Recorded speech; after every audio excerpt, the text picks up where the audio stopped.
Hello friends, સ્વાગત છે તમારું માકા સ્વાદમાં। આજે આપણે સાતમ આઠમ પર બનાવી શકાય તેવું લીલા મરચાંનું કઢિયું શાક બનાવીશું। રેસીપી પસંદ પડે તો ચેનલને સબસ્ક્રાઈબ કરવાનું બિલકુલ ભૂલતા નહીં અને બાજુમાં રહેલા બેલ આઇકનને પણ જરૂરથી પ્રેસ કરજો, જેથી તમને મારા નવા વિડીયોની નોટિફિકેશન મળતી રહે। તો શરૂ કરીએ આજની મજેદાર રેસીપી। શાક માટે મેં આ 150 ગ્રામ મરચાં લીધા છે। એને સારી રીતે મેં ધોઈ કાઢ્યા છે અને એના ડીચિયા કાઢી કાઢ્યા છે। તો એને હવે આપણે મીડિયમ સાઇઝના સમારી લેવાના છે અને આ મરચાં બહુ તીખા હોય એવા નહીં લેવાના। આ રીતે બધા જ મરચાં આપણે સમારી લેવાના છે। શાક બનાવવા માટે આપણે ઘરમાં રહેલી કોઈ પણ એક વાટકીનું માપ સેટ કરી લેવાનું।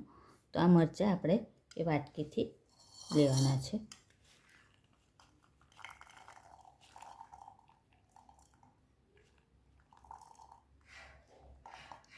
હવે એક વાટકી છે આ અને બીજી એક વાટકી, એટલે 2 વાટકી ભરીને આપણા મરચાં છે। તો એની સામે આપણે એક વાટકી સિંગદાણા લેવાના છે। હવે આપણે આ સિંગદાણાને અને મરચાંને બાફી લેવાના છે। તો આપણે ગેસ ચાલુ કરી આવી રીતે પાણી મૂકી દીધું છે। એની અંદર આપણે અડધી ટીસ્પૂન જેટલું મીઠું એડ કરીશું અને પાણીને આપણે ઉકળવા દઈશું। જો હવે પાણી આ ઉકળવા લાગ્યું છે, એની અંદર પહેલાં આપણે સિંગદાણા એડ કરી દેવાના।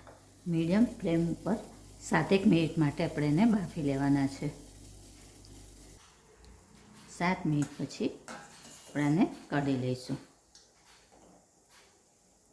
અને આવા કોઈ વાસણ કાણાવાળા વાસણમાં મૂકી દેવાનું છે। આની જ અંદર આપણે આ મરચાં એડ કરી દઈશું। આવી રીતે મરચાં બાફવાથી એની અંદર જો થોડી ઘણી તીખાશ હશે એ પણ નીકળી જશે। જો મરચાંને આપણે બહુ નથી બાફવાના, એને ખાલી 3-1 મિનિટ માટે જ આપણે આવી રીતે બાફી લઈશું। તો હવે ગેસની ફ્લેમ આપણે બંધ કરી દઈએ અને આને કાઢી લઈશું।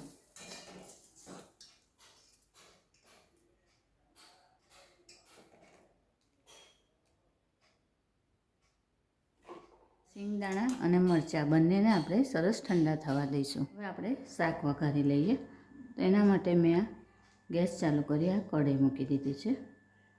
તો 1 ટેબલ સ્પૂન જેટલું આપણે તેલ એડ કરીશું।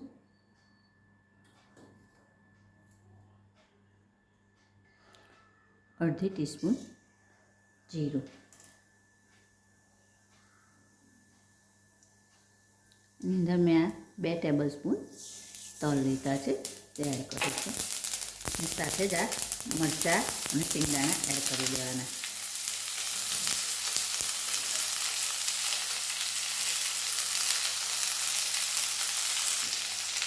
1/4 ટીસ્પૂન જેટલી હળદર એડ કરીશું।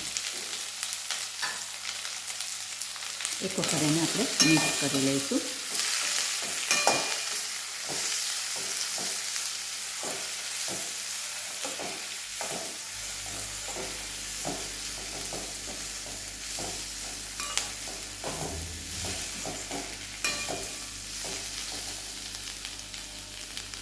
એમાં આપણે 2 ટેબલ સ્પૂન જેટલો ગોળ એડ કરીશું।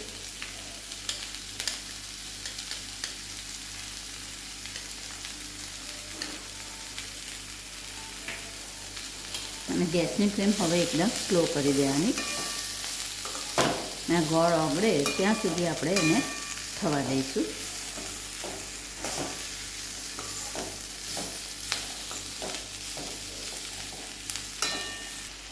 વચ્ચે વચ્ચે એને આપણે હલાવતા રહેવાનું, જેથી આ ગોળ ઓગળે છે એ બધી જગ્યાએ સરસ મિક્સ થાય।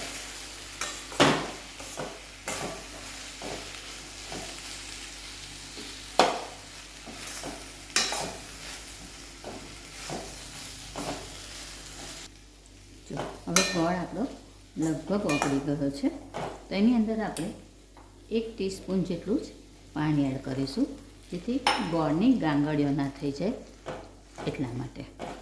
અને હવે એને થોડીક વાર માટે આવી રીતે હજી વચ્ચે વચ્ચે હલાયા કરવાનું। આપણા મરચાં થોડાક કચાશ હશે તો એ પણ સરસ શેકાઈ જશે અને એની ઉપર ગોળનું એકદમ સરસ લેયર પણ થઈ જશે. આ સમયે આપણે થોડું ટેસ્ટ કરી જોવાનું, ગળપણ કે મીઠું ઓછું લાગે તો એડ કરી દેવાનું. મને થોડું મીઠું ઓછું લાગે છે તો હું એડ કરું છું. 1/4 ટીસ્પૂન જેટલું બીજું મેં મીઠું એડ કર્યું. ગળપણ પણ થોડું ઓછું લાગે છે તો બીજું 1 ટેબલ સ્પૂન જેટલું ગોળ એડ કરીશું. ટોટલ મેં આ 1 કપ સિંગદાણા હતા તો એની સામે 1/4 કપ જેટલો ગોળ એડ કર્યો છે. આ શાક થોડું ગળચટું હોય તો સરસ લાગે છે. હવે આપણે આ ગોળ ઓગળે ત્યાં સુધી થવા દઈશું. એની પર આપણે ઢાંકણ ઢાંકી દઈશું. 5 મિનિટ પછી આપણે ઢાંકણ ખોલી દઈશું.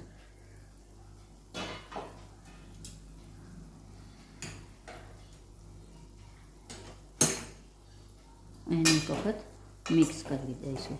જો મરચાંનો કલર બદલાઈ ગયો છે ને એટલે આપણા મરચાં સરસ ગોળની અંદર કોટ થઈ ગયા છે. તો હવે છેલ્લે એની અંદર આપણે 1 ટીસ્પૂન જેટલું ધાણા જીરું અને 2 ટેબલ સ્પૂન જેટલું કોપરાનું છીણ એડ કરીશું. હવે એક વખત આવી રીતે મિક્સ કરી લેવાનું.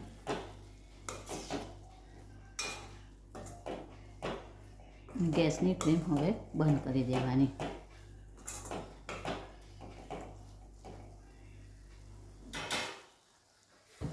તો તૈયાર છે આપણું સિંગદાણા અને મરચાંનું ગોળવાળું શાક. ફ્રેન્ડ્સ, આવી જ બીજી અવનવી રેસીપી જોવા માટે મારી ચેનલને જોતા રહો, લાઈક અને શેર કરતા રહો. ચાલો ત્યારે ફરી મળીશું એક નવી રેસીપી સાથે. ત્યાં સુધી હેપી કુકિંગ. Thank you.